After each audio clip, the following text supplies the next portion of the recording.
concernant les télécommunications. Elle devrait normalement prendre en compte les avancées notées dans ce domaine-là. La loi relative aux télécommunications et technologies de l'information et de la communication était attendue depuis des années. Cette nouvelle loi se justifie par les évolutions dans le secteur, en particulier la convergence des réseaux et des services de télécommunications, sans oublier la nécessité d'avoir un cadre juridique harmonisé au niveau sous-régional.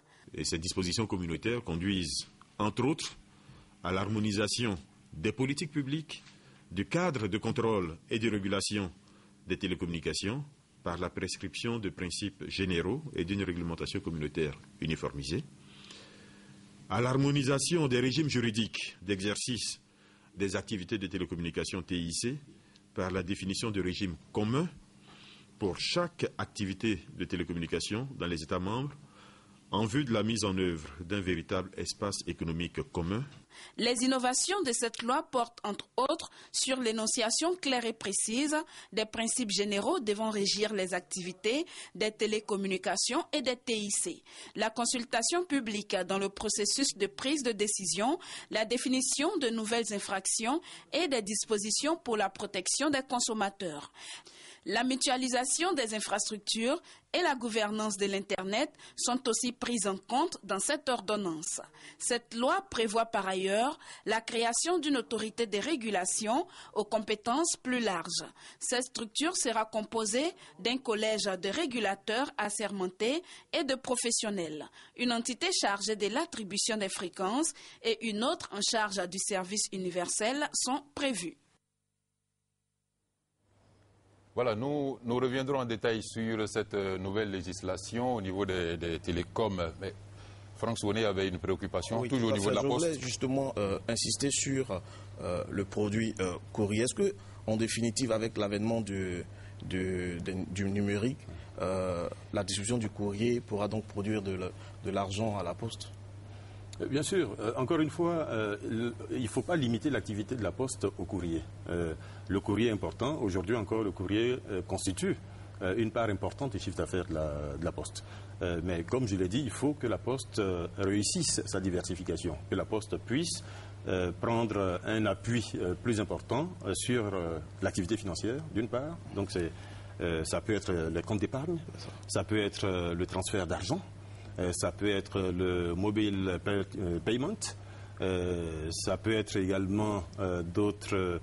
Et pour l'autre chose, c'est qu'il faut que la Poste soit capable par elle-même de diversifier son activité. Je pense que c'est vraiment ça le plus important.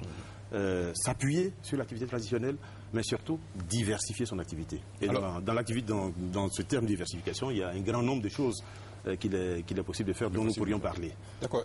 Dites-nous, Monsieur le Ministre, qu'est-ce qui motive ce rapprochement entre ces deux activités apparemment concurrentielles au sein des mêmes ministères, Poste et TIC?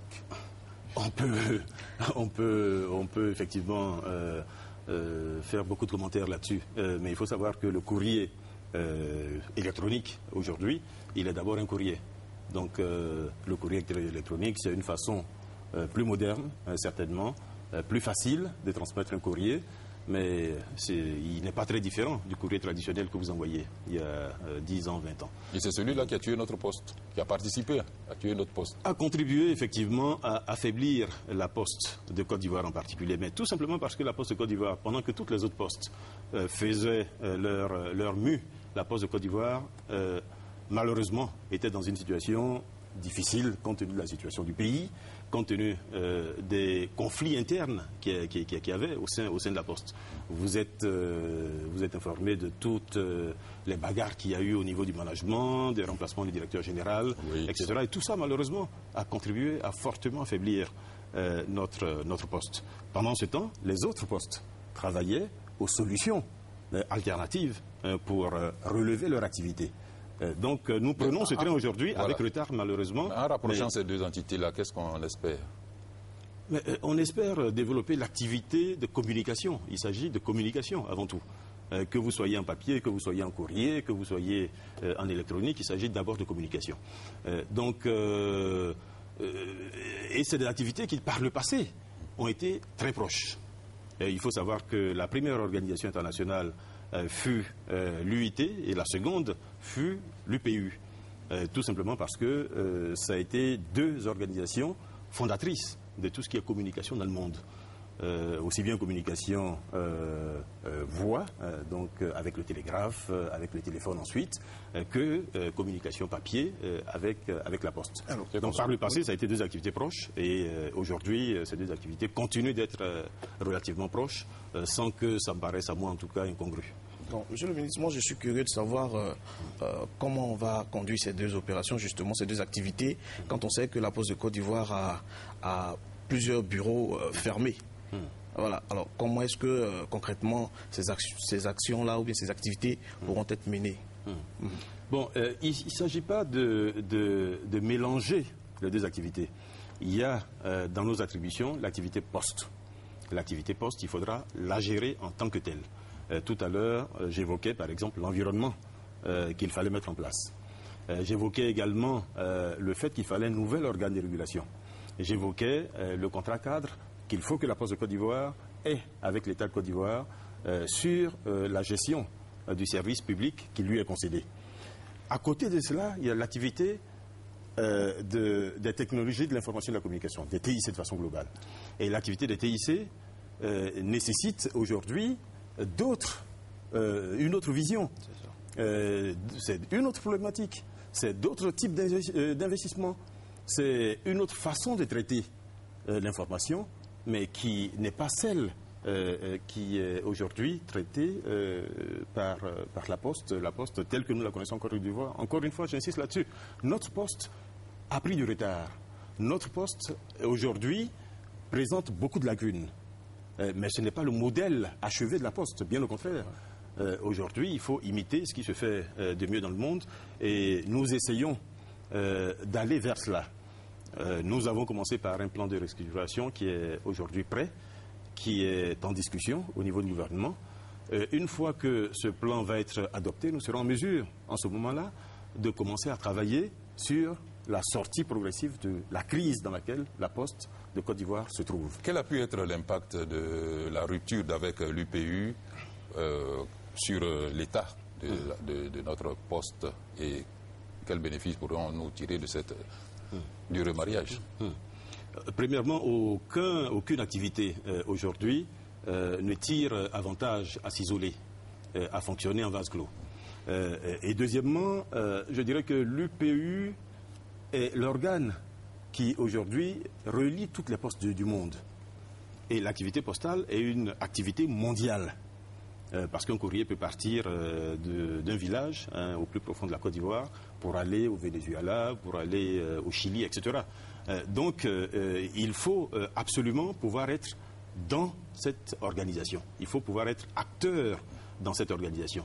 Et le fait que la Côte d'Ivoire ait pu revenir là nous réjouit fortement parce que d'une part cela permet à la Poste de Côte d'Ivoire de profiter de l'expérience des autres, cela permet à la Côte d'Ivoire de pouvoir commercer avec toutes les autres postes du monde et puis cela permet également à notre pays d'avoir son image rétablie auprès de tous les confrères avec qui nous travaillons déjà. Okay, monsieur le ministre a soulevé un point tout à l'heure, il ne faut pas qu'on passe là-dessus. Il a dit qu'il faut que la Poste retrouve son activité financière. Est-ce à dire qu'on pourrait voir la CNE, la caisse d'épargne, la caisse d'épargne revenir à la Poste?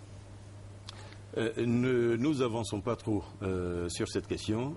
Comme je l'ai dit tout à l'heure, nous sommes encore en discussion avec le ministère de l'Économie et des Finances. Ce sera une décision à prendre par le gouvernement qui la prendra dans l'intérêt des Ivoiriens.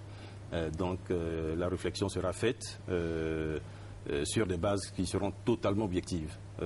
Nous regarderons ce que la Côte d'Ivoire gagne à le faire ou ce que la Côte d'Ivoire éventuellement perdrait à refaire, à relancer l'activité financière au sein de la Poste. Cette réflexion n'étant pas achevée, je préfère que nous nous en tenions à... Mais il existe, la réflexion a débuté, mais pas... La réflexion a débuté. Je préfère que nous nous arrêtions juste aux idées qui sont lancées et qui permettraient à la Poste aujourd'hui de mieux fonctionner. J'insiste sur le fait que l'UPU recommande que les postes s'appuient sur ces 3 piliers.